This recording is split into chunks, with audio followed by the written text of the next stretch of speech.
8h12. Bom dia, ouvintes da Rádio Jovem Pan. Nesta quarta-feira, 5 de março, estamos chegando com a segunda edição do Jornal da Manhã Regional. Eu sou Olivia Campos e a gente vai estar junto até às 9. Hoje a gente vai falar inglês aqui. Não que a gente vai falar inglês no programa, mas a gente vai falar sobre inglês com ele, que eu sou suspeita para falar. Ele é um querido na minha casa, a gente não é de hoje. Já vivenciou várias situações e perrengues com o inglês, de a expertise do inglês do meu pai, principalmente. Wilton Serboncini, bem-vindo, bom dia. Bom dia, Lívia. Bom dia a todos que estão ouvindo. É um privilégio estar aqui e realmente vocês são uma família muito querida. Seu pai tem um inglês fantástico. Até o Francisco já te falou isso? Sim. Um abraço ao Cássio. Ai. Vou pegar até ele de exemplo para a gente dar o início, né, no nosso bate-papo, que o que resultou nessa entrevista foi um dia que o Wilton postou, né, repostou lá uma notícia, Bruno, dizendo que os nossos principais líderes políticos, e aí a gente coloca tanto o atual presidente da República, ex-presidente da República, e a gente nomeia vários figurões, né? Você tá aí, até o Romeu Zema estava nessa lista, como figuras que não são fluentes no inglês. E isso me chocou. Aí o Wilton falou: não sou eu que estou falando, né? Postaram aí. Mas essa é uma realidade num país que até então a gente tem o inglês obrigatório nas escolas, Wilton. E aí a gente vê que o negócio na prática não funciona desse jeito. Infelizmente, não. Aqui é acima de direita, esquerda, qualquer coisa, né? Nós estamos falando sobre a fluência no inglês. Sim. Nós temos aí mais ou menos, ou no mínimo 20 anos, que um presidente do Brasil não é fluente em inglês. Nossa. Mesmo aqueles que vieram de um berço um pouco melhor, né, como tivemos alguns presidentes aí, mas não são fluentes em inglês. Né? E isso, lógico, afeta tudo, né? Afeta toda a estrutura. O nosso presidente da Câmara de Exportações, que é o Jorge Viana, ou seja, ele é o responsável pelas exportações do Brasil. Né? E ele não é fluente em inglês. Mas para ele assumir essa posição, ele teve que mudar o estatuto da instituição ali. Porque pelo estatuto ele era obrigado, o presidente dessa instituição ele é obrigado, obviamente, a falar inglês, porque ele trabalha só com exportações. Claro. Mas como ele não é, então ele mudou o estatuto e ele não é fluente em inglês. Ou seja, uma pessoa que lida só com exportações, ele não é fluente. É muito complicada essa situação. E aí, baseado nisso, eu vejo o Brasil, tirando os grandes centros, ele também não é um país... Não vou nem falar bilíngue, mas a sensação que dá para quem já saiu do Brasil, chega, sei lá, num país da América do Sul, vou falar daqui, não vou nem falar de Europa nem nada.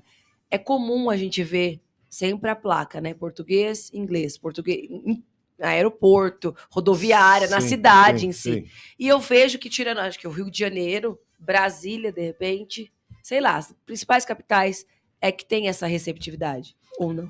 Sim, o Brasil hoje, segundo o índice EF, de fluência, ele é publicado anualmente, né? Ele analisa mais ou menos 2 milhões de pessoas por ano, em 116 países. O último publicado o ano passado, 2024, com referência a 2023, certo? O Brasil ocupa a posição número 81.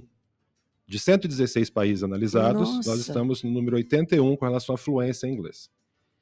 Nós estamos atrás de países como a Venezuela, Moçambique, Etiópia. Na América do Sul, nós somos os piores com relação à fluência. Segundo estudos também, apenas 1% da população brasileira é realmente fluente. 5% se comunicam, tá? Mas 1% é fluente. E isso não é apenas só naquele que trabalha no chão de fábrica ou tudo. Né? Alguns anos atrás, a revista Veja publicou também, né, uma matéria sobre os executivos, os altos executivos, aqueles que se autodeclaram fluentes. Certo. Né?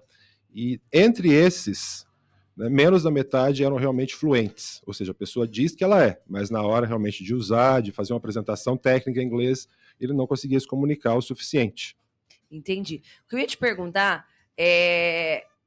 pelo menos a minha geração, eu fiz 10 anos de inglês na minha época, né?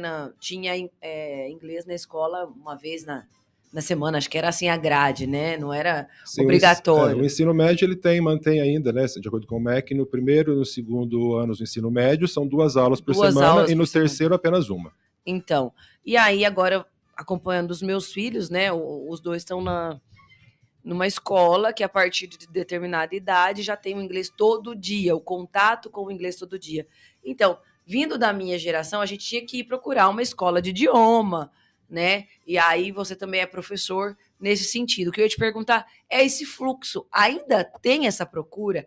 Caiu, não caiu? Como que tá esse incentivo e essa busca também? Porque hoje em dia, com o recurso das tecnologias, que você também está estudando sobre isso, as pessoas, ele aprende sozinho. Ele aprende no jogo, aprende no YouTube. A gente vê muito na televisão, né, na TV aberta, principalmente, Open English, essas coisas assim. É possível? É uma forma de melhorar isso? Como que está o interesse também, a busca do brasileiro por isso? Esse mesmo índice EF, ele diz, no último relatório que eu mencionei, o seguinte: nos últimos 4 anos, a fluência ou a proficiência de inglês no mundo, ela caiu. Isso eles colocam devido à pandemia. Tá. Primeiramente pela pandemia, porque isso afetou, as pessoas tiveram que estudar menos, tem a questão financeira, muitos perderam o emprego e tal, e inclusive o próprio trabalho de casa. Né? As pessoas, quando você trabalha usando o inglês no seu escritório e tudo, com as outras pessoas, você é forçado a usar isso. Como as pessoas ficaram trabalhando mais de casa, isso diminuiu. Tá?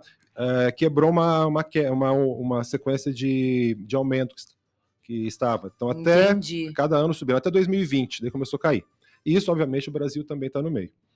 E um outro caso também, que além da pandemia, as pessoas hoje eles estão se conformando com um inglês meia boca.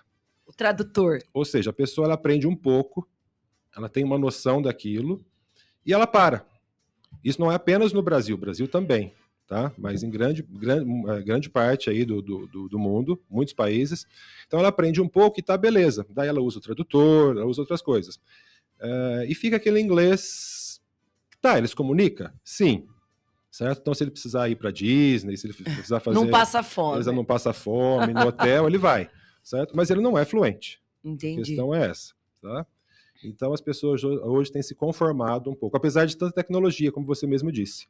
Eu comecei a trabalhar como professor de inglês há 25 anos atrás. E eu usava algo que hoje as pessoas nem sabem o que é, muitas pessoas, que é uma fita cassete.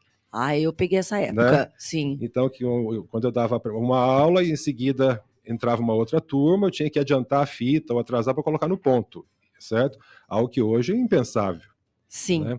Hoje, como você bem disse, eu consigo trabalhar com inteligência artificial, né, e focar e criar um exercício exatamente naquilo que o aluno precisa, no sotaque que ele precisa, o tópico que ele precisa. Então, apesar dessas facilidades, e conseguir estudar desde casa, sim, o estudo online funciona, tá? Você consegue aprender remotamente e tudo. Porém, as pessoas se acomodaram, vamos dizer assim.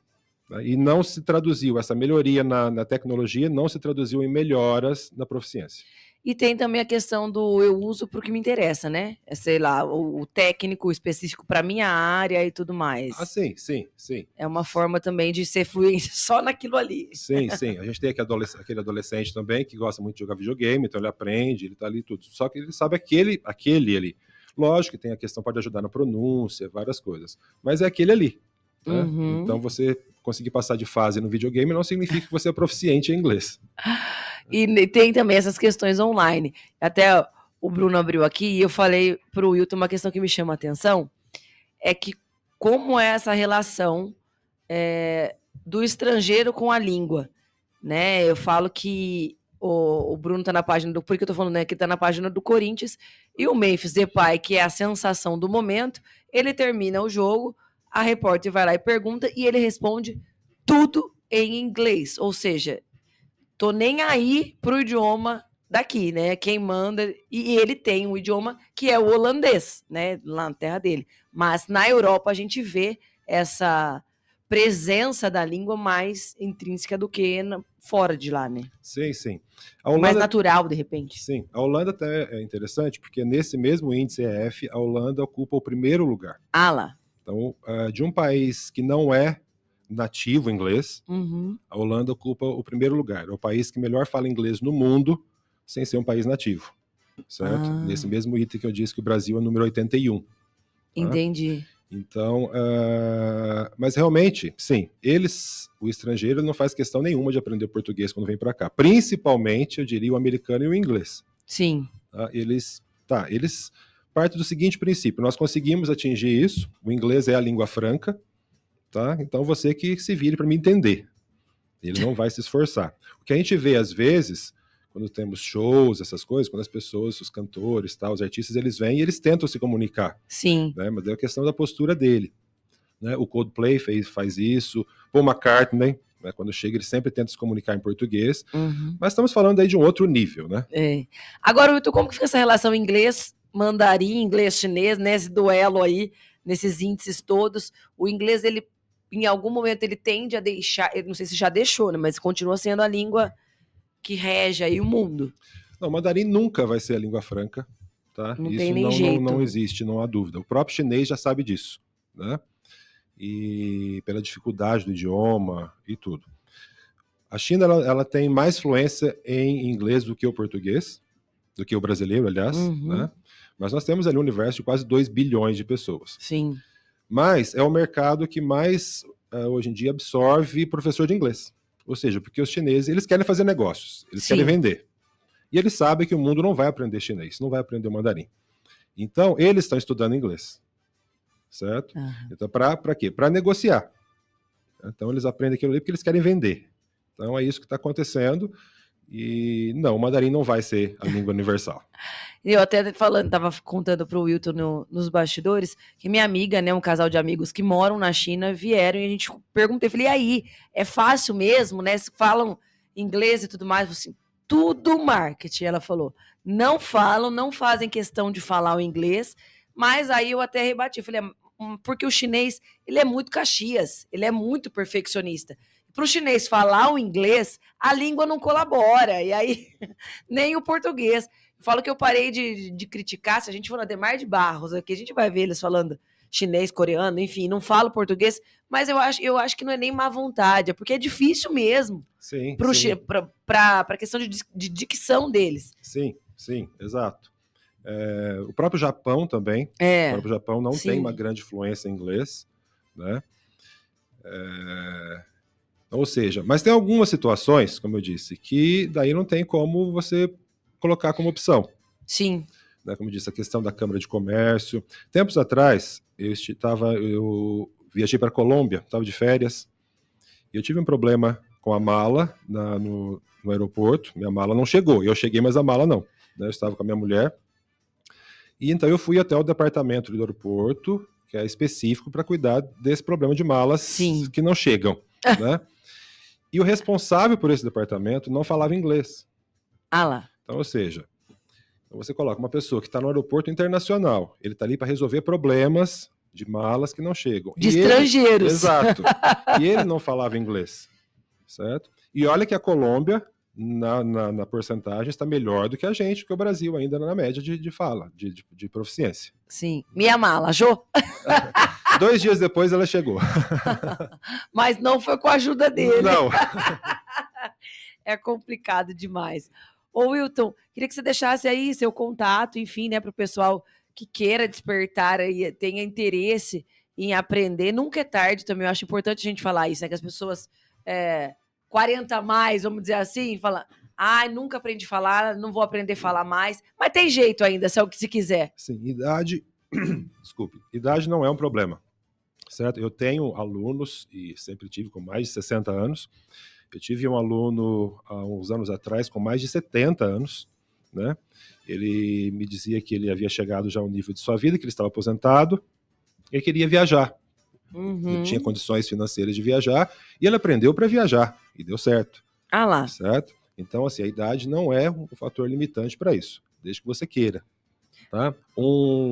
Terceira idade que queira aprender, ele vai produzir mais do que um adolescente, aquele que não quer aprender, que vai obrigado, que o pai obriga ele para ir aprender, certo? Sim. Não é isso. Quanto mais cedo, o pessoal fala, mas quanto mais cedo, melhor. Quantos anos? É 5, né? Na fase de alfabetização? Isso, o ideal na fase de alfabetização, né? Quanto mais cedo a criança aprende, isso vai facilitar bastante a pronúncia.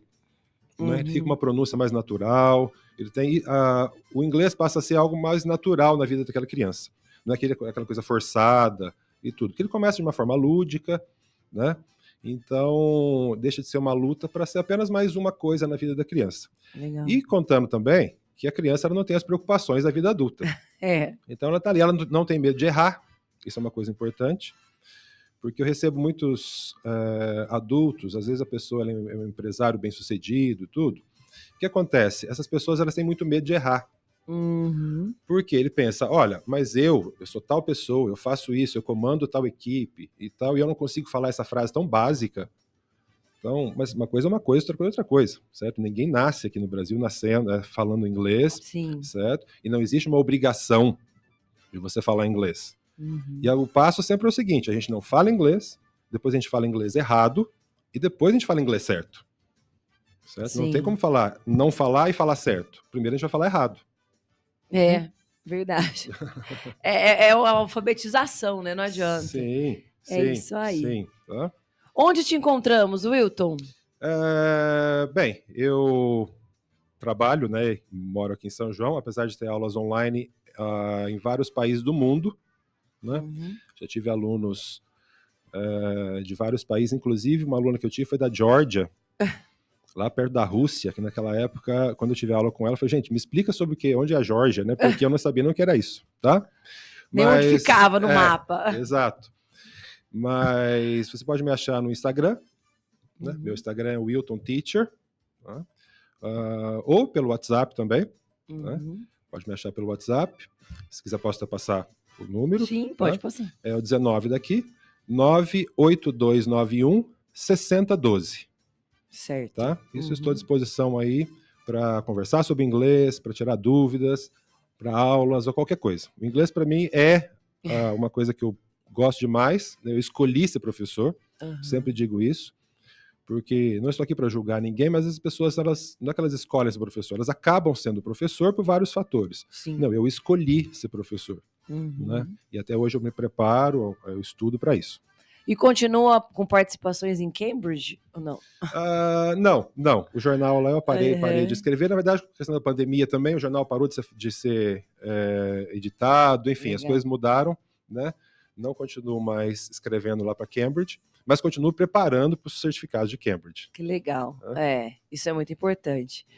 É isso aí. Eu falei que eu sou uma apaixonada também por aprender idiomas. Eu super incentivei a minha mãe para tentar, meu irmão, e não rolou, mas deram esse passo. Mas as crianças a gente está conseguindo, eles estão aí sendo fisgados aos poucos pelo inglês. E eu acho fantástico, que me chama atenção, principalmente nessa geração, são os desenhos. O Francisco meu, ele é apaixonado. E aí ele fica procurando os lançamentos. Primeiro o filme sai em inglês, mas não é um empecilho para ele assistir. Eu acho interessante isso das crianças. Sim. Ele dá o entendimento da história ouvindo o inglês, e isso é ótimo, né? Exatamente. O ouvido principalmente, né? Sim, mas tem uma questão genética também no Francisco aí, porque eu me lembro que você sempre foi uma aluna muito boa. Sim. Então passou pro filho isso. Passou, pro Francisco. Não veio do vô. O Davi não. O Davi a gente não pode dizer o mesmo, mas o Francisco eu tô tentando.